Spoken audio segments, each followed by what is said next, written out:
We often think of abuse as something an abuser does to their victim, but sometimes the abuser manipulates by turning violence inward, forcing the survivor to carry the weight of their self destruction. This week's email comes from a survivor whose abuser control wasn't just physical or emotional, right? It came through self inflicted wounds meant to keep him trapped.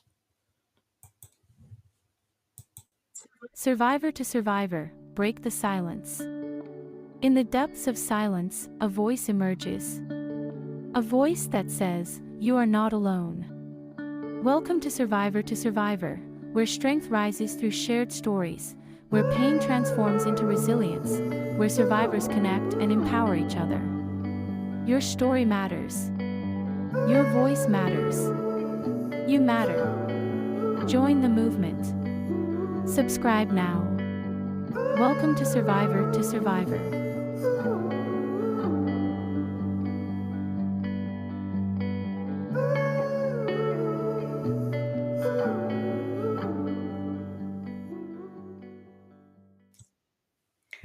Well, welcome back to another Friday edition of Survivor to Survivor.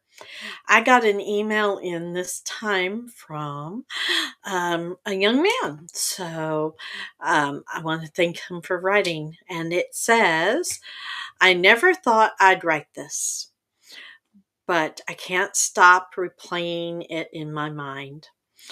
My ex never has slapped me or hit me. She never left bruises on my body. Instead, every time I tried to leave, she grabbed a knife and cut herself. Deep enough to bleed, but not enough to die. She stared at me straight in the eye and would say, "Look what you made me do. If you loved me, you wouldn't put me through this."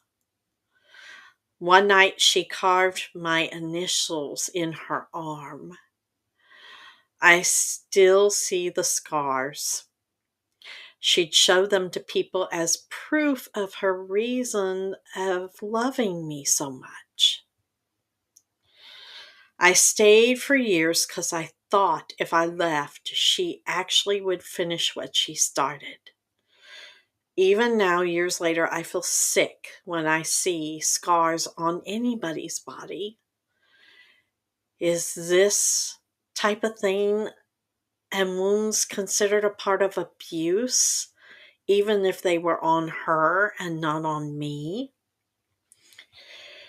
Oh, I am so sorry that you had that kind of an experience in a relationship. And yes, it is abuse. It may not look like abuse. Um, it doesn't look like the type of abuse that we name, right? But it's abuse just the same. What she did was a form of psychological terror and coercive control. By hurting herself in front of you, she was forcing you to carry the burden of her life and her choices. And that's not love. It's hostage taking of someone's soul. Abuse doesn't have to leave marks on your body. Sometimes it leaves invisible scars in your mind and in your heart. You carry that pain with you, her manipulation, her threats, and that is violence in its own right by any measure. It's not your fault that she chose to hurt herself. It is not your fault that she used self-harm as a weapon. And it's not your fault that you stayed. You survived a nightmare that blurred the line between the victim and the perpetrator, and you are still here. So that is definitely courageous. So if you've ever been trapped in this kind of cycle where love is tangled with fear and blame, and I want you to please know this: you did not cause that harm. You are never responsible to carry someone else's own self destruction. Have a story or a question or a truth you want to share with us? Please email us at podcast@breakthesilencedv.org. We'll protect your identity and honor your words and share your story with survivors who need to hear it. Also, every story like you just heard reminds us why supporting survivors matters, and you can help without spending a dime more.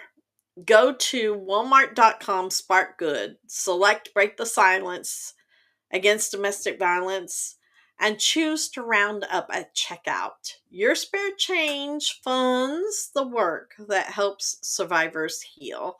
So thank you, and we'll see you next Friday on Through the Eyes of Survivors.